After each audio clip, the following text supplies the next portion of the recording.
जीवन हे असे, जीवनात जीवन हे असे रंग भरावे जसे, जीवनात जीवन हे असे रंग भरावे तसे.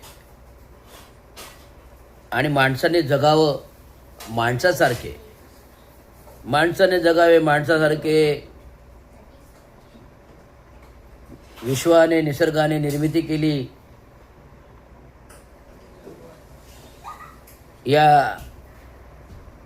किडे मिकोडे, जीवजंतू, झाडे पाने फुले आणि मानव पण समाजामध्ये हाच मानव एवढा बुद्धिजीवी झालेला आहे, एवढा स्वार्थी झालेला आहे. तो इतर कुठल्याही समाजाची पर्वा न करता राजरोसपणे ह्याची टोपी त्याला, त्याची टोपी त्याला, ह्याची चोरी त्याची चोरी करून आज समाजामध्ये उजळ माथ्याने मिळतो, समाजामध्ये उजळ माथ्याने फिरतो.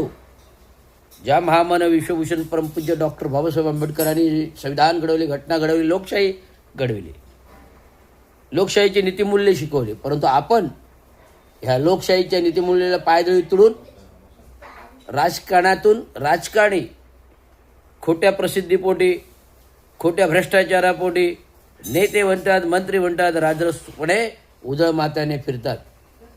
आणि आमचा सर्वसामान्य गरीब माणूस त्या सर्व नेत्या मंडळांचे तळवे चाटतात.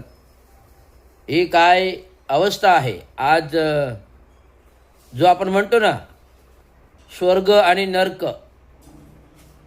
स्वर्ग आणि नर्क ह्या दोन गोष्टी आहेत. तर स्वर्ग आणि नर्क यामध्ये आपण नरकात जातो की नाही ते आपल्याला माहिती नाही आहे. स्वर्ग आणि नरक या दोन गोष्टी आहेत. पण मला माहिती आहे, मी गेल्यावर स्वर्गात जातो की नरकात जातो हे मला माहीत नाही. पण मी पृथ्वी तलावरती नरक भोगतोय असं मला वाटतं. पृथ्वी तलावर नरक भोगतोय असं मला वाटतं. एवढी जीवन यातना यातायात झालेली आहे, वातावाद झालेली आहे. फक्त आणि फक्त टक्का खोका आणि इन्फ्रास्ट्रक्चरच्या नावाखाली जंगले तोडायची, झाडे तोडायची आणि विकास करायचा. आज आपण फक्त मेट्रोपॉलिटन सिटीपर्यंत बघतो.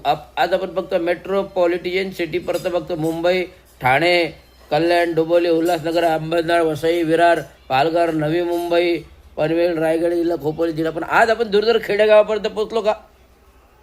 हा जो तुमचा विकास आहे इन्फ्रास्ट्रक्चरच्या, मेट्रो आली, ब्रिजेस आले, ट्विन टनल आले, कोस्टल रोड आले, हे आपल्याला फक्त शहराला दिसतात.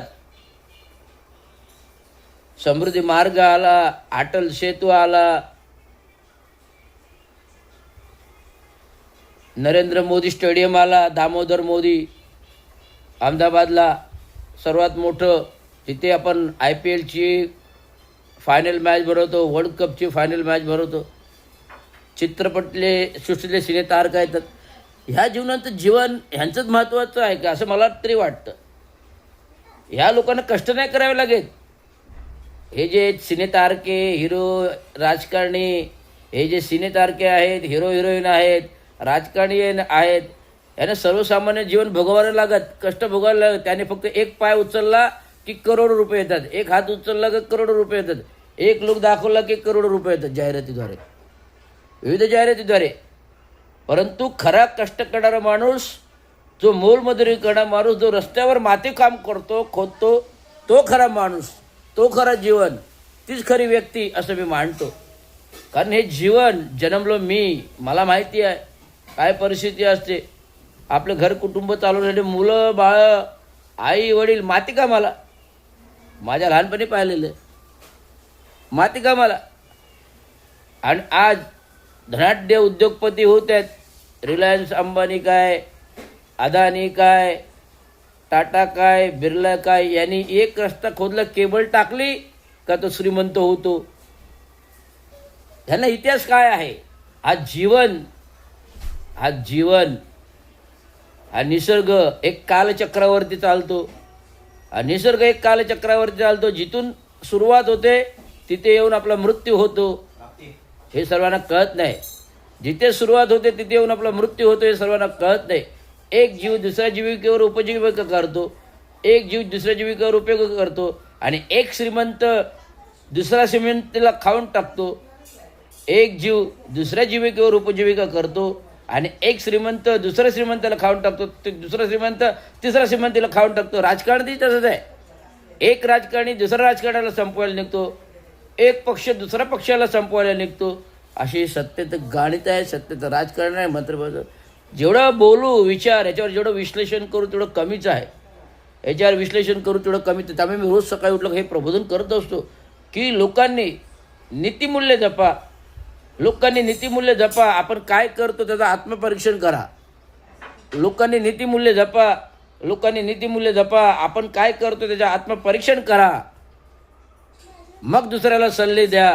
एवढंच मला सांगते. धन्यवाद. जय विजय महाराष्ट्र.